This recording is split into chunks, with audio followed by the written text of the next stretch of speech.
next speaker coming. J9 Leading Solutions, she's the founder of J9 Leading Solutions. J9 Leading Solutions helps build organizational capability and strengthen company culture by designing and integrating programs to achieve optimal performance. They harness the power of collaboration to engage and motivate employees in brainstorming, problem solving, and decision making to strategically assist leadership to align values, mission, and vision with business objectives. That would be, wow, if you could do that in your marriage, wouldn't that be awesome? She is also the president of Brandman Alumni Association. She is on the board of directors of Make-A-Wish. She is a mom, a yogi, and here's my favorite. She is where the Energizer Bunny meets Buddha. Yes, ladies and gentlemen, please welcome Janine McDonald. Can you hear me now? Okay. Oh, now I'm going to juggle. This will be fun. Okay, no, I should be fine. Thank you. And I don't want to move in front of that light either. All right, so work-life balance. That implies that there's some sort of perfect formula that if we get it just right, those two sides of things are going to come into harmony and balance. And I just found that not to be true. I find it to be a myth. But what I did discover is that there's another way. There's this idea of integration. And I didn't even really know I was doing these things in my life until I had enough people ask me about it. And I really started to put a framework around it and really shift my thinking, which is what I offer to you today, to really maybe have a new mindset around achieving this sort of integration in your life. If you think about a thread, a single thread by itself is not very strong. But when you take those threads and you weave them together, like the different parts of your life, it creates a fabric, the fabric of your life, and together, all of those threads really create a strength and a purpose in your life. And so that's kind of, for me, a way I've started to think about how I make the choices and live the life that I'm currently living, that I'm pretty darn excited about. So, if you'd like to go there, that's Tulum, Mexico. It was awesome. All right. Where am I aiming? Here? Okay. So this is fun. So this is like Katrina. Anybody, this is the plan she talked about. I have the same exact plan. Imagine that. It's from a small town in Northern California, lots of cows and chickens, and I couldn't wait to go into the world, right, and to seek what was out there beyond what I knew, the fields and farms there. And so college was a big draw. Studied really hard to go to college. Thought, my plan would include doing that, maybe meeting a nice guy, getting married, having a family, the whole fairy tale. And it went along pretty well for quite a while, actually, a good 20 years. Had a nice time, but there started to be cracks and fissures in the relationship, and all of a sudden I felt like such a cliche. I was literally 40 years old. My marriage had deteriorated and was ending. I was getting divorced. The business I had worked for 18 years was being acquired by another company, and my position was no longer going to be available to me. So all of a sudden, my life went from steady, stable to complete upheaval. So what is a girl to do? It was a gift really, right? I didn't see it at the time, but it was a gift to be able to reevaluate and reimagine what my life could be, to really think about what were the best parts of my life that I would want to continue to nurture and grow as I continued on this journey, and then what were the parts I wanted to shed and leave behind, and what would that look like, and what could it be? So while it was very scary, it was obviously, there was a lot of uncertainty in what lied ahead. I did have great support and community from my family and friends, which does make all the difference in the world. But as I set out to consider what my life could be, I discovered these competing forces in my life. So how do you juggle your professional career and motherhood and caring for other family members and practicing some self-care and giving back to your community? So sometimes all of those things that I thought were important felt like they were competing, and the pressure that they created by pressing against one another created stress in my life. And so part of what I have really I've been striving to do is figure out how to reduce those competing forces. And I am really happy to share with you today that I figured out another way, right? So this is a very simple plus sign. And when I started to think about things in terms of and or addition, how can this plus this, equal something that would be what I would want in my life? And so this other way really came to be the framework that I use as I make decisions and move forward in my life. So this is going to be your first opportunity to chat with a table mate here, and I'd like you to discuss with a few people at your table, what are some of the, I think she said I can go back. Yeah, going back to this concept, what are some of the challenges that you're currently facing in terms of competing forces in your life?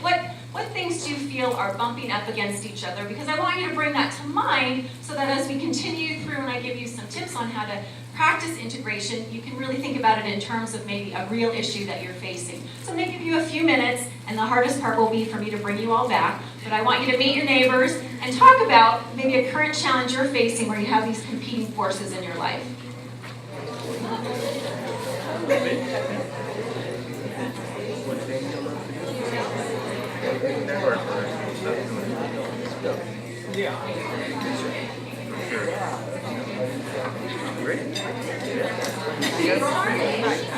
So that some of these prompts will be conversations over the break, over lunchtime, that you'll continue to talk together about them.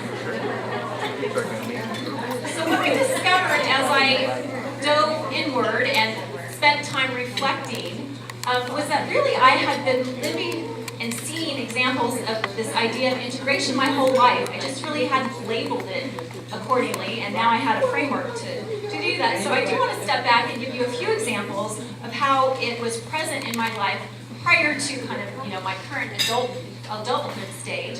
And then I'm going to share 5 different techniques that you can use to help bring more integration into your life. When I must click the buttons, let's get a preview. Uh-oh. So, the first thing is that I was from, again, I mentioned a small town, and we had a family business. It was a bakery. And so my grandfather is on the right, and my dad's on the left. And in 1951, my grandfather started a bakery called Lombardi's Petaluma French Bakery in Northern California. You may have had the sourdough if you've ever been up there. But it was literally the kind of business initially where it was the brick building, the bakery was downstairs, the family lived upstairs.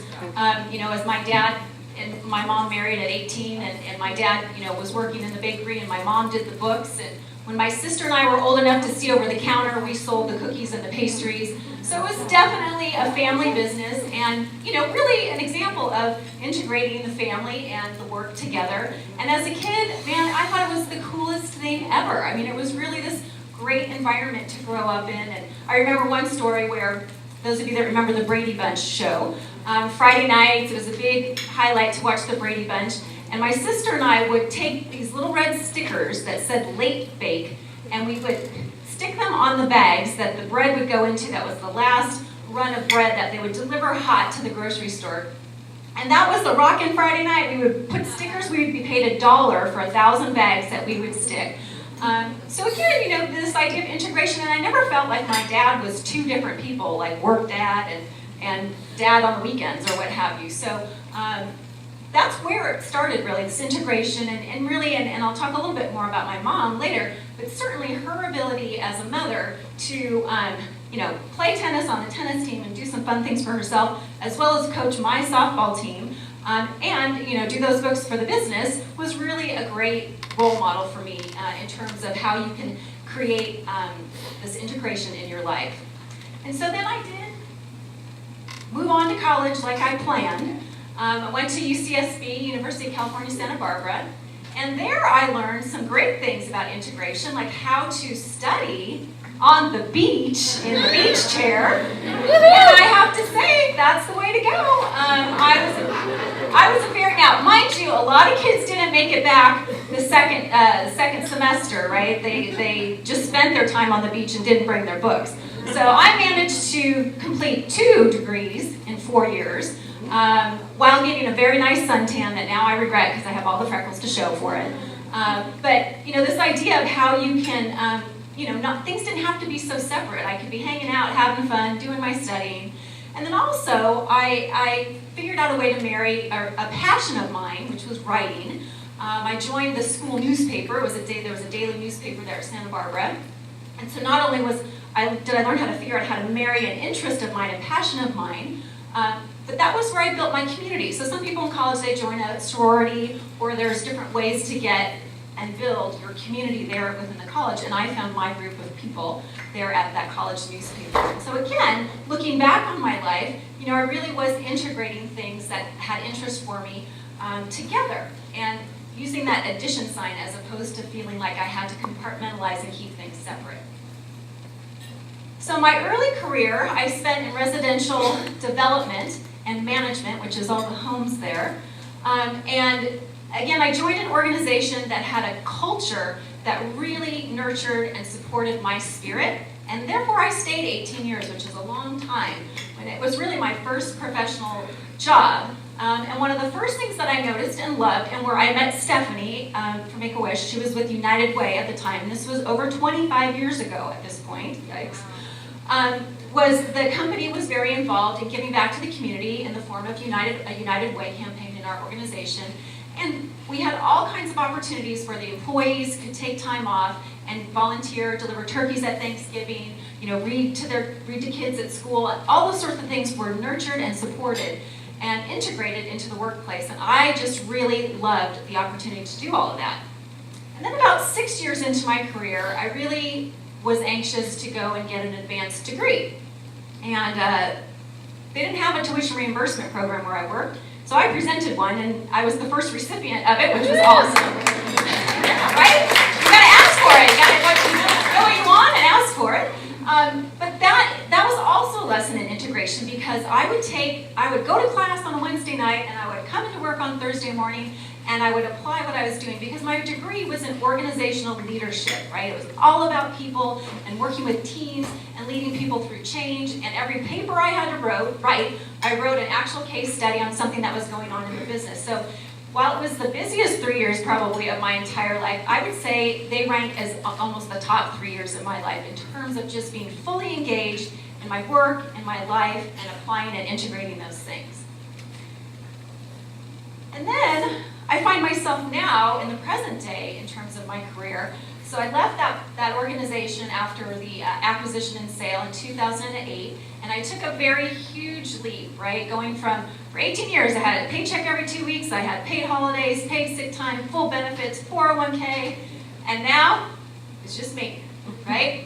But it was really thrilling and really frightening and exciting to start my own practice where I was doing leadership development, training, change management work in many different businesses, and really kind of spreading what I had learned in this one organization on a much broader basis. And I did two things that, again, represent this integration and are replicated here today, which I went back to form strategic partnerships with two groups. One was Chapman University, and the other was the Volunteer Center of Orange County, now 1OC, because I wanted part of my business to support nonprofits, to help those boards in their strategic planning, to help those employees learn how to lead and work together as teams to serve the people they're serving in their communities. So in doing those two things, I was able to bring those aspects into my work, and also, as I was getting started, it was a way for people to find me. And so sometimes my work looks like the one side, where it's this kind of room full of people doing some training. And then most recently in 2013, I figured out how to bring in my yoga practice and meditation practice into the work as well. I was getting a lot more requests for people who are concerned about this idea of executive presence and how to really be there for your employees, and the importance of health and well-being to productivity. People bring me in to talk about how can we increase our performance, how can we produce more? And I tell them they need to start by having people meditate and exercise and come together as a community. And so I was able to wrap, in terms of my present career as it continues to evolve, these interests and these aspects together so that I feel more at one as opposed to feeling divided in my life. It's pretty exciting. And then this idea, so that's my son Connor. He's going to be a teenager next month. I'm getting ready for that. And we were at the spring walk that Make-A-Wish has. They have one out here in the Inland Empire as well as in Orange County. And I was, again, at a place in my life where I was helping nonprofits, lots of them, and they all wanted me to join their boards. But I really wanted to find and identify with one in particular where I could serve as a volunteer, right? Where I could be close to the people that were being served. And so in this case, I started as a wish granter, where I meet with the family and the kids, and then I became more, as I saw the power of the wishes that Stephanie was describing come to be, I became more and more involved to the point where now I'm on the board of directors and I'm the chair of the women's circle. Hope you come to that event in March. But I made the choice also based on this idea of integration. So some people might hesitate to join a nonprofit board or volunteer because they think I'm too busy. It will be more time away from my family. I don't want to do that right now. I'll wait till my kids are older. But what I did was figure out, okay, well, how can I choose an organization that my son could also participate in and be a part of and have interest in? Because the audience there were kids, right? He could relate. We had lots of conversations about these kids, and it showed him, he who lives in his our little bubble of, kind of this pretty easy life, he learned more about illness and kids who are suffering. And then he could participate directly in events that the organization has. He and I were both at Amina's Wish, so we were in the cafe there that in the video you saw earlier. So again, it was a testament to this idea of how you can add things together to create even more fullness in your life. So that was a great way to achieve that for us. So come out and walk next April. All right. So, and this all, as I reflect, it's easy to look back in a way, right? But what it really came down to were being clear, as Katrina was talking about your bigger vision for your life, what your values are, what are your priorities, and I really got clear on those things, and the clearer I became, the easier it was to make these decisions that led to many of the examples that I gave you that are more recent decisions and things that I did. And so for me, this is kind of my sweet spot here. These are my top 3. I mean, there's a lot of things that I feel are important, but I really value learning, growth, development, health and well-being, both mind, body, soul, all of that, and relationships, which really encompasses, my family, I have friends that I have been friends with since the 1st grade. I have friends from college. I have friends from my work experience as 18 years. So I really value the relationships that I have. And so when I'm making these choices and these decisions about what to do or what not to do in some cases, I am guided by these values. And so this is one opportunity I want to give you in the moment, because I know what happens when we leave here today. We have really great intentions to do things with all these tips that we've heard about, but then we just get back into our busy life and we have to go to the grocery store and we have to pick the kids up from school and what have you. So right now I'd like you to take a few moments in silence, which will be hard for all you ladies, to think about for yourself, what are those top 3 to 5 values that you hold? Because sometimes we haven't stopped to think about this in a few years, maybe even. So what are those? And after you have, I'll call time, so I'm going to truly give you a minute or 2 of silence, and then I'll give you the signal, and then I'd like you to, again, talk to your table mates about those and see where you might have some shared values, and if you want to discuss about maybe how your values have guided some of your choices in life, that would be a great thing to talk about as well. So let's do a minute of silence and give your brain a little bit of chance to think. And what is diminished, in terms of those competing forces, is there's less anger, frustration, disappointment, guilt. That's a big one, right? Guilt is when those competing forces are really strong. For me, guilt was a very strong emotion that I had to fight. So yeah, we don't want that stuff, right? We want less of that, and we want more of the other column there. So here's what it looks like. All right. So this is me. People have given me feedback where they notice this different lightness in me as a person, and I feel strong and resilient. But I feel like I laugh a lot more. I feel like I'm in the moment a lot more. I am a reformed perfectionist as well, high striving, high achiever, straight A, valedictorian, ASB president, blah, blah, blah, blah, right? So I'm not suggesting letting go of having high standards and seeking, things for yourself and your family, but I have let go of perfect. So I said that health and well-being is important to me, which means eating well. But I have given up the perfectionist idea that I need to cook every meal from scratch to eat well. I allow my friend Joe to help me out a lot with that.